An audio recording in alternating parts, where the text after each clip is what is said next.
Nós estamos nesse tempo, irmãos, falando sobre as 7 igrejas do Apocalipse. Nós não temos como desassociar o que nós estamos vivendo nesse tempo daquilo que nós devemos pregar também nesse tempo. E se você é uma pessoa antenada com o seu tempo, e você é uma pessoa que tem sensibilidade espiritual, você sabe que o que nós estamos vivendo não é algo coincidente, não é uma simples coisa. Nós estamos entendendo que nós estamos vendo o mundo em um período de reset, em que está acontecendo, se você não percebeu ainda, aquilo que nós entendemos ser a implantação de uma nova era, e você sabe o que eu estou falando, né? Então, quando você vai no livro de Apocalipse, você percebe que naquele tempo muita coisa já estava sendo predita, e principalmente as mensagens às igrejas têm muito a ver conosco. E quando eu digo conosco, eu falo primeiramente com cada membro individual, com a igreja Berseba e com qualquer outra igreja aqui em Maceió, em Alagoas, no Nordeste, no Brasil, no mundo. Eu me lembro que certa vez o reverendo Hernandes Dias Lopes, ele falando sobre o Apocalipse, ele disse: olha, toda vez que me perguntam como está a igreja a qual eu sou pastor, eu digo, ela está bem, ela está mal, ela está mais ou menos. Porque a grande verdade é que você encontra dentro das igrejas essas 3 realidades. Pessoas que estão bem na fé, pessoas que estão mais ou menos na fé e pessoas que estão mal na fé. Então, cada mensagem a essas igrejas, elas servem para todos nós que estamos aqui. Quando ele mandou João escrever para a igreja de Éfeso, o que é que você percebe em Éfeso? Uma igreja que endureceu, que se tornou uma igreja firme na doutrina, mas perdeu o amor. Ela endureceu, mas ela deixou de ser amável. E Jesus diz para aquela igreja: tenho porém contra ti que você abandonou o seu primeiro amor. Aí a segunda carta, que é para a igreja de Esmirna. Esmirna é uma igreja que, das 7 igrejas, ela é a única que existe ainda em nossos dias. Ela é na cidade de Izmir, que o ano passado, conforme eu tenho dito aqui, você que assiste os noticiários viu que na Turquia houve um terremoto e que o mar Egeu entrou na cidade de Izmir e destruiu muitas coisas, inclusive nessa cidade que tem essa igreja de Esmirna. Essa igreja de Esmirna, ela é chamada de a igreja pobre, porém rica. E aí você vê como Deus, ele vê as coisas por uma ótica diferente da nossa, né?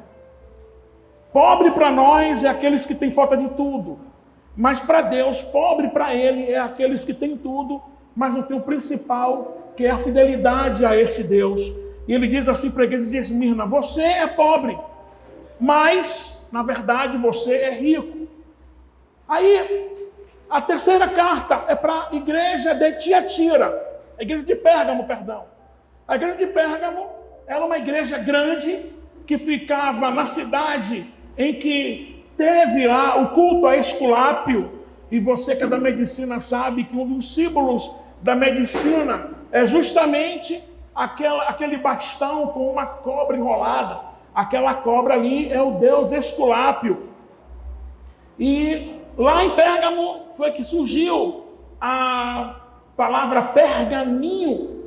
E nós estudamos sobre essa carta e vimos que a igreja de Pérgamo tinha um líder chamado Antipas, que na verdade o nome dele já dizia como ele era, um homem sério diante de Deus, um homem que era contra tudo aquilo que se ensinava de errado. E naquela igreja houve um grande problema, que era o problema com a doutrina de Balaão e a doutrina dos nicolaítas. O que os nicolaítas ensinavam? Os nicolaítas ensinavam que era normal o crente se misturar com o mundo e conhecer as coisas do mundo e viver no pecado. A quarta carta foi para a igreja de Tiatira, que foi a carta que nós vimos aqui na semana passada. E essa igreja de Tiatira, ela tinha um grave problema com essa igreja. Era uma igreja que estava fazendo mais obras do que antes, entretanto ela tolerava uma mulher chamada Jezabel. E por que Jesus chama essa mulher de Jezabel? Porque ela estava fazendo com que os servos do Senhor se contaminassem com as prostituições, com os adultérios, com o culto a falsos deuses. E aí o Senhor Jesus, ele diz: eu tenho contra ti que você tolera. Que o problema não era Jezabel, era tolerar. E o Senhor Jesus, ele nos mostra que tem coisas na nossa vida que nós não podemos tolerar, que nós temos que ser radicais. Na vida do crente não existe meio termo, ou você é ou você não é. E quando você descobre aquilo que não deve existir em você, Jesus diz para você o seguinte: é melhor arrancar o olho e ir para o céu cego, ou arrancar uma mão, do que ir para o inferno com as duas mãos. Isso são medidas radicais. E tem coisas na minha vida e na sua que nós não podemos mais tolerar. Porque é o próprio Jesus quem diz para aquela igreja: dei tempo para que se arrependesse. Ela não quis se arrepender. No entanto, eu a colocarei de cama, enferma, e eu mesmo me levantarei contra os seus filhos e os matarei. Jesus está falando isso para a igreja de Tiatira. E isso nos mostra que o Jesus bíblico não é o Jesus Prozac, do arco-íris e da doutrina amor que aceita tudo, que se prega hoje em dia. E nós estamos expondo a verdade das Escrituras, porque elas falam por si. E agora chega essa igreja chamada Igreja de Sardes. Era uma igreja que ela se misturou, a história dela se mistura com a história da cidade. Por quê, pastor? Porque era uma igreja, era uma cidade que estava colocada numa colina alta, ela tinha muros fortificados. E isso fez com que os habitantes da cidade de Sardes se tornassem, pessoas orgulhosas pela sua posição. E eles tinham uma convicção de que jamais seriam invadidos por nenhum tipo de inimigo. Só que no ano 529 a.C., o rei Ciro, que foi o rei que dominou a Babilônia de Nabucodonosor, esse rei sitiou por 14 dias a cidade de Sardes. E nesse tempo de sítio, ele pesquisou qual era a vulnerabilidade daquela fortaleza. E quando ele procurava a vulnerabilidade da fortaleza de Sardes, os soldados de Sardes, na sua arrogância, dormiram. Eles acharam que eram impenetráveis. Até que Ciro descobriu uma fenda, uma brecha. E por meio daquela brecha, ele entrou na cidade, dominou aquela cidade, destruiu o exército e conquistou a cidade de Sardes. Quando chega 229 a.C., acontece uma outra invasão, por causa da mesma coisa. Qual era a mesma coisa?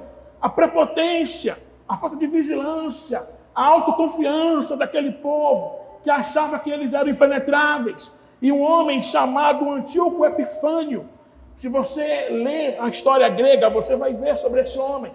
Quando você lê Daniel, capítulo 8, Daniel é um livro que se divide em histórico e apocalíptico. E quando chega em Daniel, capítulo 8, Daniel tem uma visão. E ele, nessa visão, vê 3 animais. O primeiro representando a Babilônia, o segundo, o Império Médio-Persa, e o terceiro, o Greco-Macedônio. E quando ele vê no versículo 8, do capítulo 8, ele percebe que esse animal, que era um bode, que representava o Império Greco-Macedônico, liderado por Alexandre o Grande, ele percebe que o grande chifre daquele bode se quebra, e no lugar daquele grande chifre, nasce 4 chifres. E você conhece a história, você deve ter assistido aquele filme do Alexandre. Alexandre é morto, e 4 reis dominam no seu lugar e dividem o seu império. Só que no 4º chifre sobe um pequeno chifre. Esse pequeno chifre fala coisas horrendas contra Deus. E o interessante é que esse pequeno chifre, do 4º chifre, é esse Antíoco Epifânio, que foi um dos maiores protótipos do anticristo escatológico descrito em 2 Tessalonicenses capítulo 2 e em Apocalipse capítulo 13. O que Antíoco Epifânio faz? Ele domina a cidade de Sardes, ele domina Jerusalém, ele chega em Jerusalém, no templo, ele faz o que? Sacrifício no altar a falsos deuses, e ele ali derrama sangue de porco, e ele coloca fezes de porco nas paredes do templo. Só que na cidade de Sardes, quando ele conquista, acontece a mesma coisa, autoconfiança. Aí eu paro para entender uma coisa interessante. Você já percebeu que o seu momento mais seguro é o seu momento de maior vulnerabilidade? O momento que você se sente mais confiante é o momento que você mais deve ter a vigilância. Eu estava vendo as estatísticas do DENIT, mostrando que a maioria dos acidentes graves e fatais acontecem com alguém que está perto de casa. Perto de casa, ela relaxa a vigilância, ela tira o cinto de segurança, ela se sente segura, e geralmente é aí que acontece, na verdade, os acidentes fatais. Por quê? Porque autoconfiança, confiança demais, te leva a viver no seu período maior de vulnerabilidade. Por quê? Porque você deixa de vigiar, porque você deixa de ficar atento, e toda vez que você deixa de ficar atento, uma brecha na sua vida se abre. E a Bíblia diz, em 1 Pedro, que nós devemos vigiar em todo o tempo, porque o diabo, vosso adversário, você tem um adversário, o nome dele é diabo, no grego é diabos, que significa um opositor, e que ele fica bramando como leão, procurando a quem possa tragar. É por isso que, quando Jesus Cristo diz para aquela cidade, olhe, vigie, porque senão eu virei contra ti. Quando ele fala isso, os membros daquela igreja estão entendendo que Jesus está falando sobre vigilância. E isso é importante para você entender. Essa cidade depois ela é reconstruída por Alexandre Magno, e Alexandre o Magno consagra aquela cidade a uma deusa chamada Cibele. E a deusa Cibele, ela se torna, na verdade, ali a padroeira daquele local. E ela é a deusa que tem o poder de dar vida aos mortos. Só que o único que pode dar vida aos mortos chama-se Jesus Cristo de Nazaré. Só Jesus pode dar vida àquilo que está morto na sua vida. Só Jesus pode dar vida espiritual. E eu, essa semana, passei um período de oração por essa igreja. Eu disse, Senhor, o Senhor sabe quem vai estar lá, o Senhor sabe quem estará lá, mas eu te peço uma coisa, traga vida para a igreja. Traga vida no louvor, traga vida, sabe, irmãos, para as mulheres, para os homens, para os casais, para as senhoras, traga vida. Porque só Jesus pode soprar a vida. E quando o João escreveu essa carta para a igreja de Sardes, Sardes, ela era uma cidade rica, mas totalmente degenerada, totalmente depravada. A glória da cidade estava no passado, e os habitantes da cidade, os membros daquela igreja, sabe, eles se orgulhavam do passado, mas viviam, sabe, nos encantos de uma vida de luxúria e prazer. E a igreja se tornou igual à cidade. Porque se tem uma coisa que você precisa entender, é que o espírito da cidade influencia a mentalidade dos habitantes da cidade. E se você, como cristão, não começa a pensar e a ver a vida de acordo com a ótica do Evangelho e da Bíblia, você vai ter uma grande influência no espírito que domina a cidade de Maceió. Porque em Maceió está uma potestade, você sabe disso, que influencia a forma de viver e pensar. É por isso que eu entendo que o crente se converteu, ele tem que ser Bíblia. Não importa como ele pensa, o que ele pensou, o que ensinaram na faculdade, como ele vive na cidade, agora é Bíblia. Agora a sua forma de pensar e ver a vida tem que ser de acordo com a palavra de Deus. E essa igreja de Sardes me mostra que eles estavam influenciados pelo Espírito que comandava aquela cidade de Sardes. E era uma igreja que deixou de ser sal que salga, se tornou insípida, se deixou de ser luz que estava sobre o alqueire, para estar debaixo do alqueire. E a Bíblia diz que o sal foi feito para salgar e que a luz foi feita para iluminar os montes. Então, quando nós deixamos de ser sal, não servimos para mais nada, irmãos, a não ser para sermos jogados fora e pisados pelos homens. E eu quero que você entenda uma coisa importante. Em Êxodo capítulo 30, quando Jesus ele dá para Moisés as orientações, sabe, do tipo de material que deveria ser usado para fazer o incenso, ele coloca alguns ingredientes, que é o estoraque, a ônica e o gálbano, cada uma especiaria com a sua representatividade. O gálbano era aquela árvore que você, ao tocar nela, ela exalava o cheiro. O que significa isso? Aquela adoração espontânea, que ninguém precisa mandar você levantar a mão, você mesmo é espontâneo, você adora, você louva a Deus. Ali é o gálbano. O estoraque é aquele tipo de aroma que saía quando a árvore ou o arbusto era prensado. É aquele tipo de adoração que você dá no meio da dor, no meio das dificuldades. E a ônica é o único instrumento, é o único material ali tirado de um ser vivo, que significa unha, e que era de um molusco que se tirava do fundo do Mar Vermelho, mostrando ali as profundezas da nossa adoração, da nossa oração. Entretanto, Deus diz assim para Moisés: você pega essas 3 especiarias e mistura com sal puro e santo. O que é um sal puro e santo? Onde é que se compra sal puro e santo? Você sabe onde é? Eu não sei onde se compra sal puro e santo, mas o sal puro e santo representa a mim e a você. Então, na nossa adoração, na nossa oração, quando nós estamos orando aqui, em casa, em qualquer lugar, quando nós estamos cantando a Deus, que Deus queima aquela oração, a nossa vida também é queimada. E se nós somos sal puro e santo, vamos subir como arama suave. E é isso que essa igreja aqui não era. E é isso que eu digo: Senhor, torna a igreja que eu sou pastor assim, a começar de mim. Porque, Senhor, o mundo entrou. E quando o mundo entra, acabou. Não tem meio termo com Deus. Ou você é, ou você não é. E aqui está essa igreja. E nessa igreja, Jesus diz assim: tens nome de que vives. Ou seja, era uma igreja vistosa. Era uma igreja dona de um grande nome. As pessoas falavam bem de Sardes. Tens nome de que vive, Sardes. Mas você está morto. Você está morto. Então, qual é a mensagem para a igreja de Sardes e para a igreja Berseba hoje? Qual é a mensagem hoje, no dia da ceia, para mim e para você? A necessidade de vida. A necessidade de avivamento. A necessidade de repensar. Se arrepender.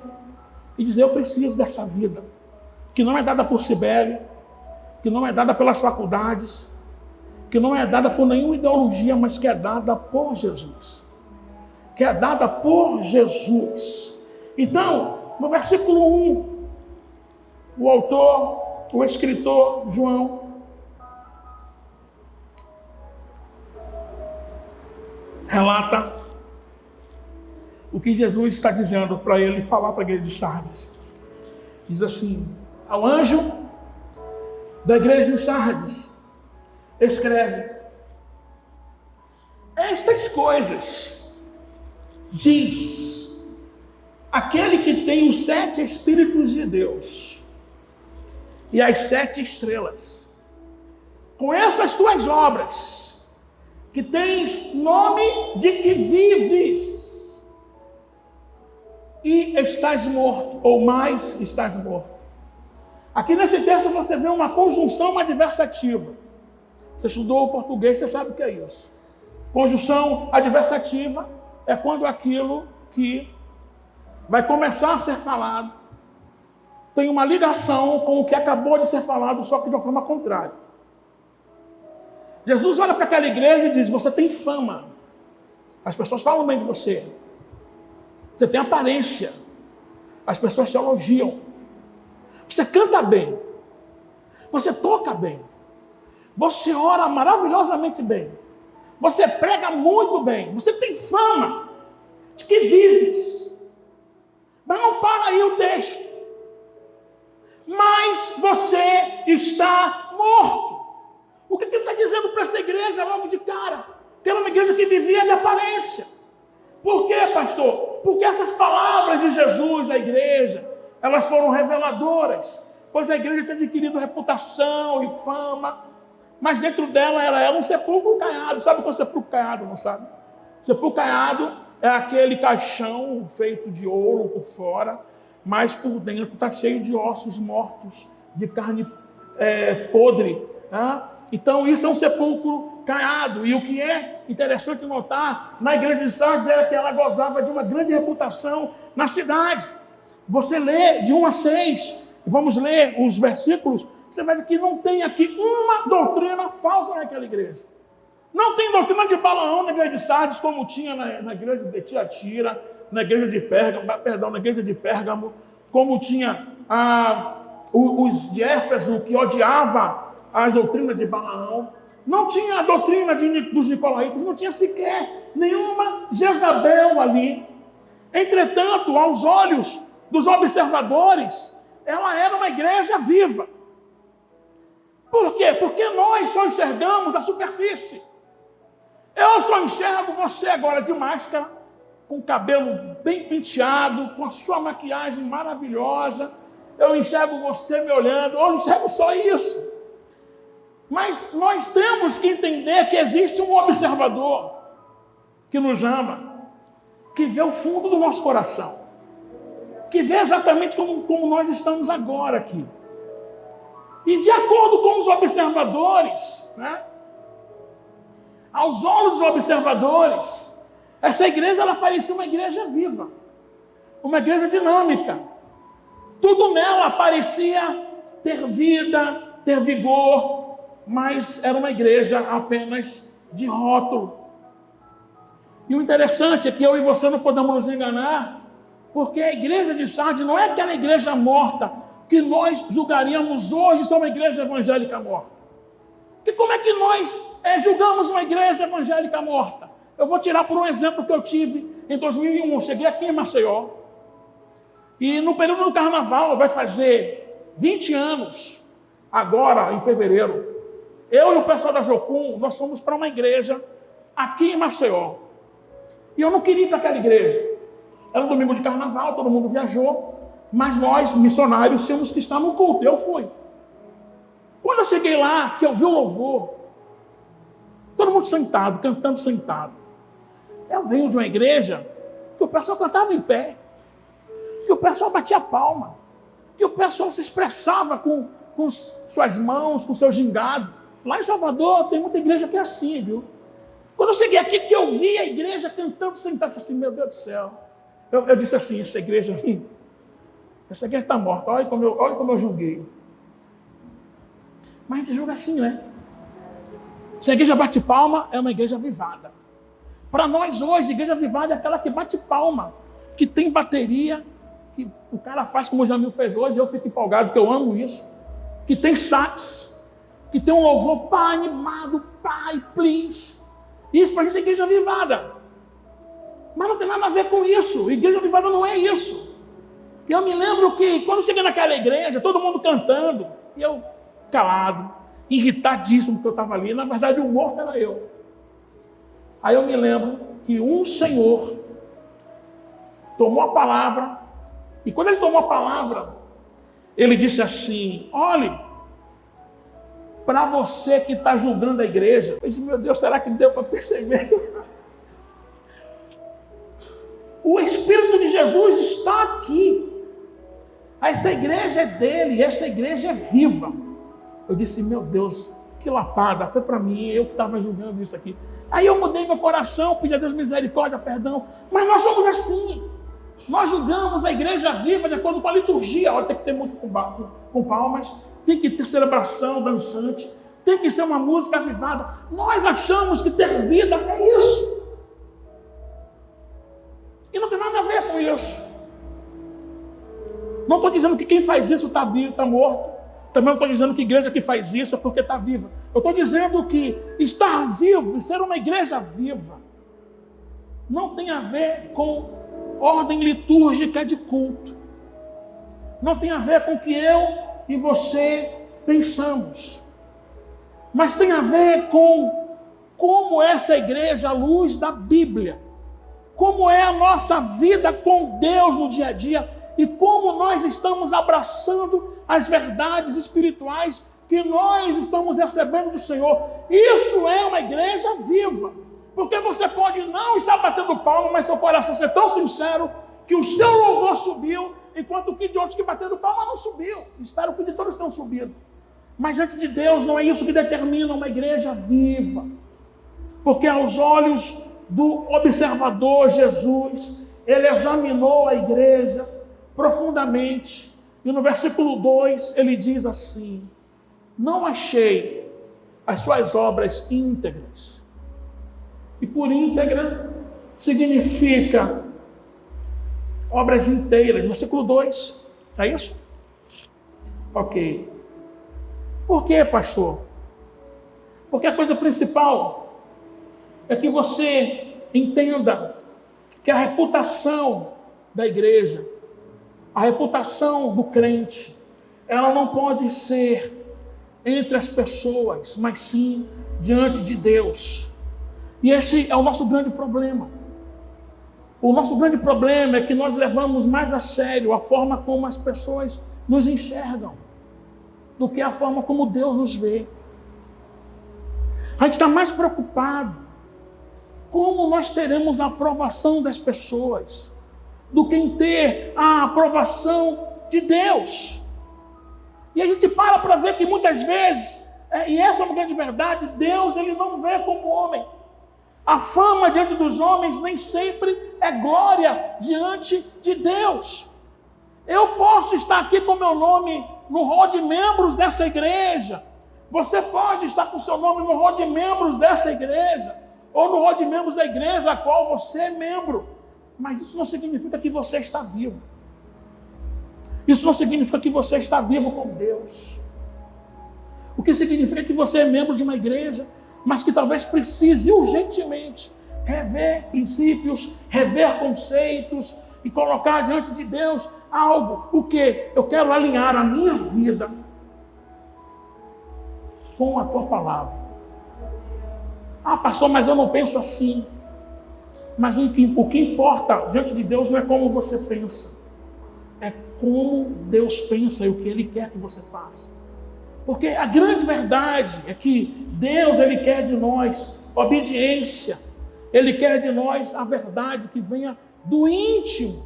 E toda vez que eu estou à luz dessa palavra, a coisa que acontece comigo é que eu preciso me encher mais desse Deus e me apegar a essa palavra. O versículo 2 diz: esteja atento, fortaleça o que resta e que estava para morrer, pois não achei as suas obras perfeitas ou íntegras aos olhos do meu Deus. E aí a grande questão aqui é que a causa da morte da igreja de Sardes não era perseguição, era uma igreja que não era perseguida, não era uma igreja que tinha heresia, não era, nada disso, mas era porque ela tinha dentro dela pessoas falsamente devotas e pessoas que estavam, ligadas ao mundanismo. O que é alguém falsamente devoto? É alguém que está na igreja, levanta as mãos, adora, canta, mas no dia a dia as suas práticas não condizem. E o interessante é que nós servimos a um Deus pessoal, servimos a um Deus que está conosco 24 horas por dia. Eu estava conversando essa semana com meus amigos, Juninho, Erasmo e Sandro, e falávamos sobre confissão. Uma das coisas que eu disse para eles era: olha, a melhor coisa que o homem tem diante de Deus é quando ele confessa, ele abre um jogo com Deus, ele diz assim, ele larga o verbo. Por quê? A Bíblia diz que temos que ser singelos. Hebreus 10, 20 diz isso. E ser singelo significa ser sincero. E quando você é sincero, quando você assume quem você é, Deus transforma você no íntimo. Porque a grande verdade é que não há nada que você vá falar para Deus sobre você que para Deus é novidade. A grande questão é que quando você decide se abrir com Deus, falar para Ele sobre você, seus pecados, suas tentações, seus defeitos, suas falhas de caráter, o que você fez e que ninguém mais viu, você está demonstrando para Deus primeiro que você tem consciência do erro e que você confia em Deus para mudar. E o que acontece quando nós fazemos isso? Quando você se abre diante de Deus, Deus ele olha para você e declara você inocente. E Ele trata você, Ele muda você. Se você teve essa experiência de abrir o coração, como eu sempre faço, diante de Deus, porque eu sou pecador, toda vez que eu derramo minhas lágrimas e minha confissão, ao invés de eu sair me sentindo culpado, eu saio me saindo purificado, limpo, porque é assim. Porque nós servimos a um Deus que está conosco todos os dias, todos os momentos e que nos conhece. A Bíblia diz que Ele nos conhece tanto, que Ele sabe até quantos fios de cabelo você tem na sua cabeça. Eu estava admirando a minha digníssima esposa, peguei o cabelo dela e disse, meu Deus, o Senhor sabe quantos fios de cabelo essa mulher tem. Aí eu paro para pensar, eu vejo aqui as minhas ovelhas, a maioria tudo com cabelão também. Quantos fios de cabelo, Deus sabe. Sabe qual é a visão que Jesus passa de um Deus com coração de mãe, que pega você no colo, pega aquele pente fino que a mamãe usava para tirar piolho quando você chegava da escola, sabe? Tirava assim, aí matava o piolho. Essa é a imagem de um Deus que pega você no colo e com pente fino vai contando os fios de cabelo da sua cabeça. Já pensou nisso? Esse Deus sabe tudo sobre você. E Ele sabe exatamente como fazer você voltar a ter vida. Por quê? Porque o que Jesus mais quer é que você tenha vida. Que você seja cheia do Espírito Santo. Que você associe o seu dom, o seu talento a uma vida cheia de vida. E que você pegue o microfone, você pegue, sabe o que você sabe fazer, e junto com a unção de Deus, você quebre grilhões, você quebre julgos, você despedace cadeias, e você seja um instrumento de vida. Mas como é que pode ser feito isso? Aí Ele dá aqui, sabe, os imperativos do reavivamento na vida daqueles que precisam de avivamento.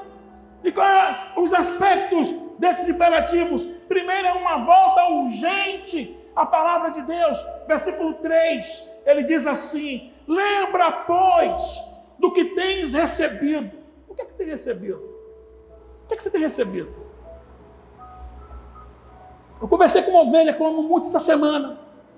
E essa ovelha disse assim para mim, pastor, eu tenho vivido experiências assim que são tão tristes naquilo que eu faço. Essa é a importância, pastor, a gente congregar toda semana, porque a gente precisa ser lembrado do que Jesus nos diz, porque senão o dia a dia da gente nos destrói, nos consome, e tem a ver com isso aqui, porque Jesus está dizendo assim, lembra-te, pois, do que tem recebido. Você tem recebido algo da parte de Deus, o que é? Você vai entender daqui a pouco. Recebido e ouvido, guarda-o e arrepende-te, porquanto se não vigiares, virei como ladrão, e não conhecerás de modo algum em que hora eu virei contra ti. E nessa exortação aqui, a igreja de Sardes, tanto no versículo 2 como no versículo 3, existem 5 imperativos. O primeiro é ser vigilante. Você não deve viver a sua vida no torpor, como se nada estivesse acontecendo. Você não pode viver a vida cristã de qualquer jeito. Você tem que vigiar, porque o diabo, ele anda, e andar está no gerúndio, que significa, ele continuamente anda, ele não desiste, ele anda ao seu derredor, procurando tragar você de alguma forma. Então, a vigilância é vigiar em todo o tempo. Segundo imperativo é fortaleça ou consolida o que resta, ou seja, aquilo que você sabe que precisa morrer, mata logo na tua vida. Mata logo. É o WhatsApp de madrugada. Sai do WhatsApp, meu irmão. Consolida, é rede social de madrugada. Tira isso da tua vida. É o que é que precisa ser morto em você. Jesus está dizendo, seja o que for, mata de uma vez. Não brinque. Ele está dizendo isso para a igreja. Aí o terceiro é, lembre-se. Por quê? Que lembrança é? Lembrança afetiva. Lembre do que você ouviu domingo passado. No último culto que você esteve. Lembre o que foi que Deus falou com você. Lembre o que você tem recebido por parte dos pastores que te alimentam. Por parte das pessoas que pregam a palavra. Por parte do pastor que prega aqui na sua igreja. Lembre-se. Lembre-se. Guarde isso. Não deixe o diabo comer. Não deixe o diabo comer a semente que foi plantada em seu coração. Aí ele continua dizendo assim, obedeça. Porque não é só lembrar e obedecer. E o quinto imperativo é arrependa-se. E o que é que eles deveriam ouvir e deveriam guardar e voltar? A palavra de Deus. A palavra de Deus foi feita para você devorar. Palavra de Deus. Não há avivamento. Não há vida sem palavra de Deus. Você não vai vencer o seu pecado sem palavra de Deus. Ah, pastor, vou me esforçar. Você não vai vencer pelo seu esforço. Você não vai vencer por si só. Você tem que comer a palavra de Deus. Você tem que ouvir, você tem que congregar e você tem que se alimentar dessa palavra para que você possa ser uma pessoa onde a palavra habita ricamente em você e você possa, então, reduzir o seu corpo para servidão. É essa a mensagem para a igreja de Sardes aqui. O segundo aspecto do avivamento é uma volta à santidade. Porque quando você se lembra, guarda, obedece e segue a palavra, o resultado disso é viver uma vida de santidade. Santidade não é uma vida careta. A santidade é uma necessidade.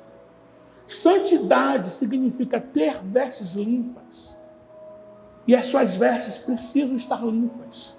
Se você ler Zacarias, você vai ver que existe uma visão que Deus dá para Zacarias. Em Zacarias ele vê o sumo sacerdote Josué, que não é o Josué pupilo de Moisés. É o sumo sacerdote no período pós-exílio babilônico, que está ali. O sacerdote era o responsável entre Deus e o povo. Se o sacerdote orasse e Deus ouvisse, significa que toda oração feita do dia do Yom Kippur do ano passado para o Yom Kippur do ano presente, se Deus aceitasse a oração do sacerdote, significa que a oração do povo judeu toda foi ouvida naquele ano. Só que ali, na visão, o Zacarias vê Josué com as vestes sujas. Sujas. Mas ele não vê só Josué com as vestes sujas. Ele vê Satanás ali como inquisidor. Porque quem é que mais prende você no seu pecado? É Satanás. Quem mais instiga você a fazer as vontades da sua carne. E quando você faz, ele é aquele que prende você com acusação. E como é a acusação de Satanás? Ele faz você se sentir a pior pessoa. Ele começa a dizer para você assim, você não presta. Você cometeu de novo isso. E você diz assim, é verdade, Senhor, eu não presto. Você está achando que é o Espírito Santo. Você pensa que o Espírito Santo está dizendo para você que você é ruim. É verdade, Senhor, eu sou ruim mesmo. Sou miserável. Miserável homem que sou, disse Paulo, eu sou não presta. Aí o diabo está lá, você não presta mesmo, você é miserável, você é ruim. Aí você, ao invés de você receber vida, você recebe mais morte. Porque não é o Espírito Santo que está falando para você isso. O Espírito Santo de Deus, ele é óbvio que ele toca na ferida. Para que você confesse, mas quando você confessa, ele ministra o óleo da cura. E você tem paz, mas quando você fica oprimido, e se você já confundiu a voz do Espírito Santo com a voz do diabo, e se você deu vazão à voz do diabo, você saiu mais oprimido ainda. É por isso que você não ora, porque você se sente o pior dos piores. Você se sente indigno. Você começa a dizer a verdade, eu não valho nada. Como é que eu posso estar na igreja cantando, louvando, pregando, eu faço isso, eu sou miserável mesmo. Você se sente assim. Essa é a acusação do diabo. e você está definhando. Só que na visão de Zacarias, Zacarias vê o anjo do Senhor, é o Elohim. E esse Elohim significa o Deus, né? E criado é uma teofania para Jesus antes dele vir como Jesus. Aí esse anjo do Senhor diz assim: o Senhor te repreenda, ó Satanás. Você é um tição tirado do fogo. E de repente Josué se vê com as vestes limpas. E vestes limpas significa santidade. O que Hebreus 13 diz? Sem santificação? Como? Você conhece o texto? Diga comigo assim: sem santificação. Não, você está com muito. Você está com fome, não sei o que você tem. A máscara, né? Mas eu falo o seguinte: você vai repetir comigo, mas vai dizer com força. Sem santificação. Você conhece o resto? Ninguém, diga ninguém. Diga ninguém mesmo. Verá o Senhor. Quem quer ver o Senhor aqui? Sem santificação ninguém verá o Senhor. Aí, interessante é que verso 4.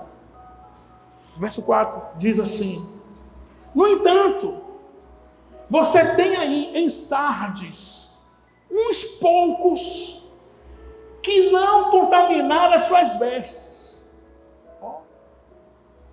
Por quê? Porque esses aí em Sardes, depois eu continuo a leitura desse texto, tá? Desse verso. Não se munganizaram. Eles procuram me agradar. E por causa disso, as vestes deles estão limpas, alvas, não contaminaram as suas vestes. O que ele está dizendo? Faça como esses. Siga o exemplo desses. Limpe as suas vestes. Porque ainda que você não veja, o teu espírito tem uma veste. Apocalipse 21 nos revela que Deus quer que nosso espírito esteja vestido com vestes de linho puro, de linho fino e puro. Por quê, pastor? Para que nós possamos ser adornados naquele grande dia. E vestes limpas, vestes de linho representam isso. Santidade. O que é santidade, pastor? Você tomar uma posição séria de agradar a Deus. E quando você agrada a Deus, você obviamente vai desagradar o mundo e vai desagradar as pessoas. Você quer agradar a quem? As pessoas ou a Deus?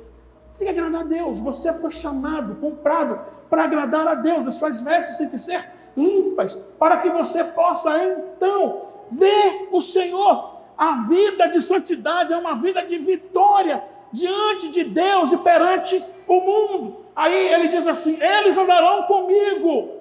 E isso que é sensacional, porque não tem como nós andarmos com o Senhor se não tivermos uma vida de santificação.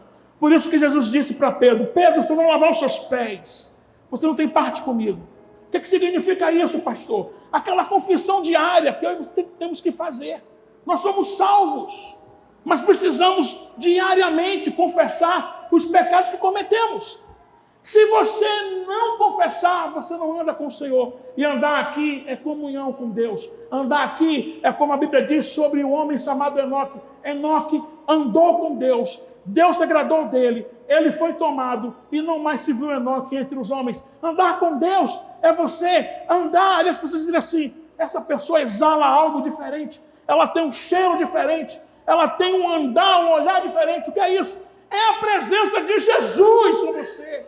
Você é um templo vivo, você é uma igreja ambulante, onde você vai, o Espírito Santo vai com você. Você é um templo vivo de Deus, mas você só pode ser com eficácia se você tomar uma atitude de santidade.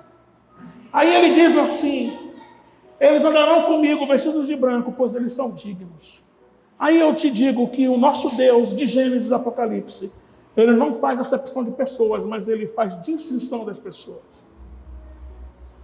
Deus não faz acepção, mas ele faz distinção. Seria injusto de Deus tratar de qualquer jeito, tratar da mesma forma Pessoas que vivem de qualquer jeito, daquelas que pagam o preço. Deus, ele é justo. E o que significa isso? Aquelas que pagam o preço de agradarem a Deus, são aquelas que são dignas de andarem com Ele. Glória a Deus. Aí no versículo 5 ele fala sobre a recompensa para a igreja de Sardes e para nós. Ele diz assim, versículo 5: o que vencer será vestido de vestes brancas, e de maneira nenhuma arriscarei o seu nome no livro da vida. E confessarei o seu nome diante do meu Pai e diante dos seus anjos. O que vencer o quê? O que vencer o mundanismo? O que vencer a morte? O que vencer aquilo que impede de viver uma vida que agrade a Deus? Esses andarão de vestes brancas. Esses nunca terão os seus nomes escritos no livro da vida. E ele confessará o nome dessas pessoas. Sabe o que significa isso? Pessoas que diante de Deus procuram e querem agradá-lo mais do que agradar ao mundo. São aquelas pessoas que num mundo conturbado como esse nosso, em que hoje se aceita aborto, isso vai chegar aqui no Brasil, em que hoje as pessoas se escandalizam mais com um cachorrinho morto do que com um bebê que é retirado do ventre da sua mãe, com casamentos homoafetivos que Deus se desagrada. Eu estava vendo certa vez o reverendo Augusto dizendo que as coisas vão piorar, mas não para os evangélicos, mas para aqueles que levam a palavra de Deus a sério. Porque você vai ter que anunciar e dizer, eu não concordo com essa prática. E você vai ser chamado de reacionário, de radical, de retrógrado, de discurso de ódio, de preconceituoso. Mas você não é nada disso, mas você simplesmente vai ser alguém que está de vestes brancas e por causa disso a sua vida denuncia aquilo que você discorda da sociedade morta. E quando ele fala sobre confessar o nome, ele está ligando isso aí a Mateus capítulo 10. Porque Mateus capítulo 10 diz, aquele que me confessar diante dos homens, eu confessarei diante do meu Pai. Só que, o que a igreja faz com esse texto?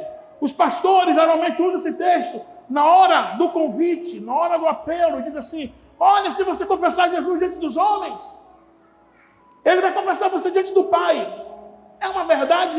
Mas não é isso que o texto quer dizer. O texto quer dizer que se você é alguém crente, e se você é alguém que não tem medo de declarar lá fora, diante de um mundo que está se tornando cruel e cada vez mais contrário à fé cristã, se você é alguém que é aquele crente, sabe, agente secreto, que pega a sua Bíblia, bota no bolso e ninguém sabe que você é crente, Jesus não vai confessar o seu nome diante de Deus.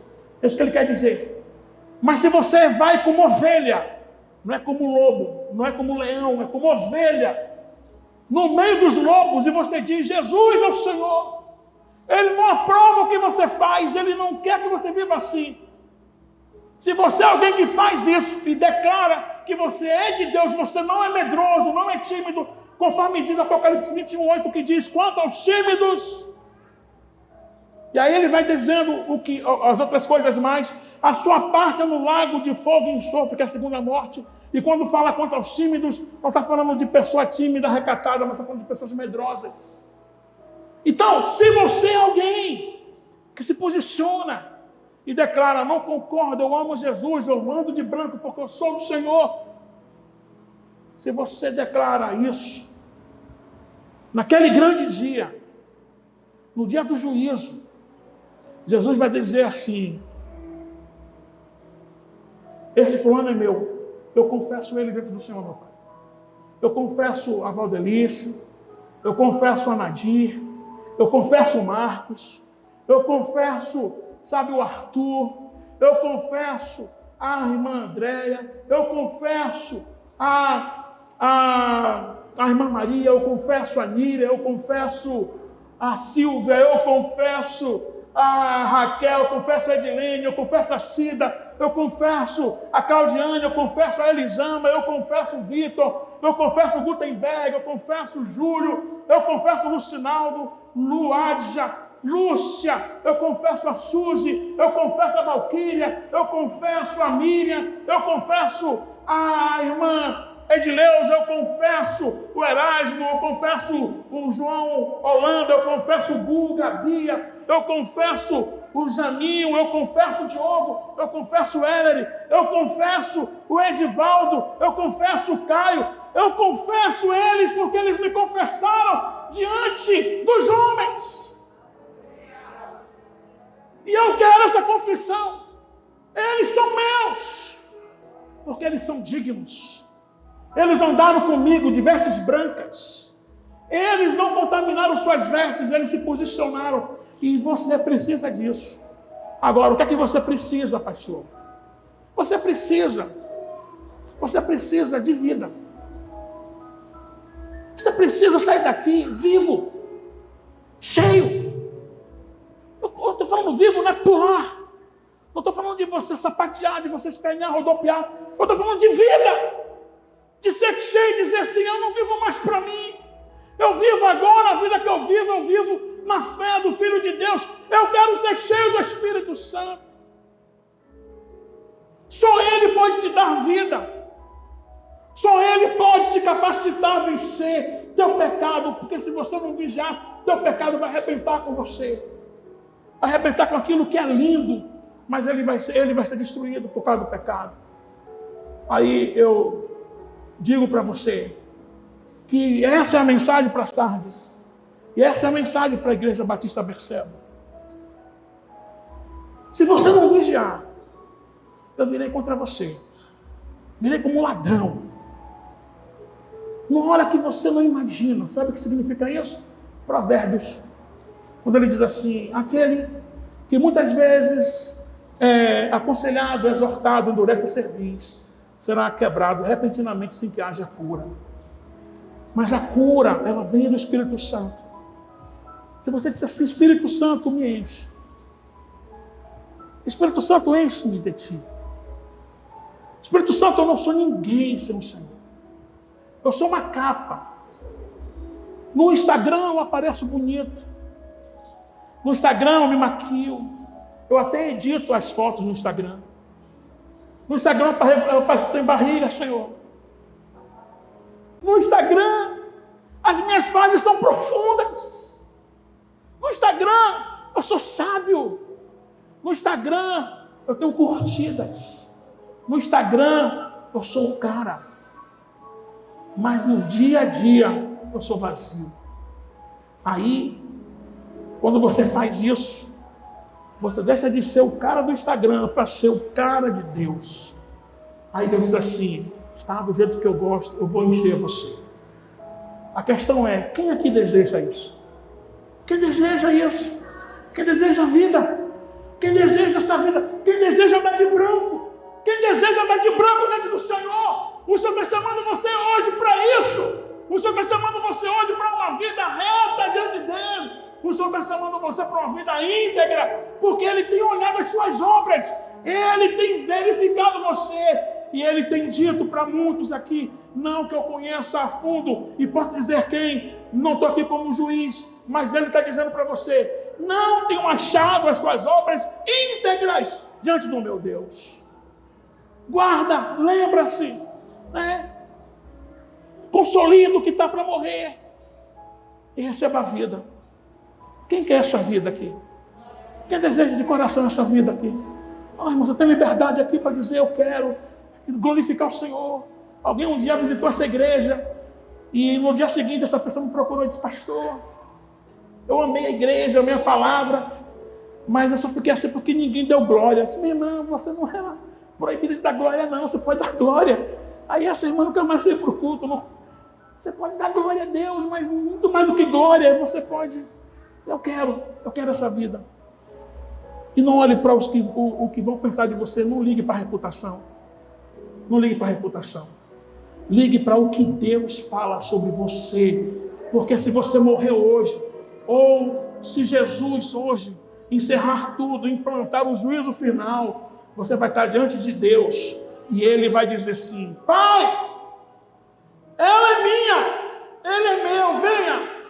Você quer isso? Fica de pé, vamos orar ao Senhor. Bendito seja o nome do nosso Deus. Exaltado seja o nome do Senhor Jesus.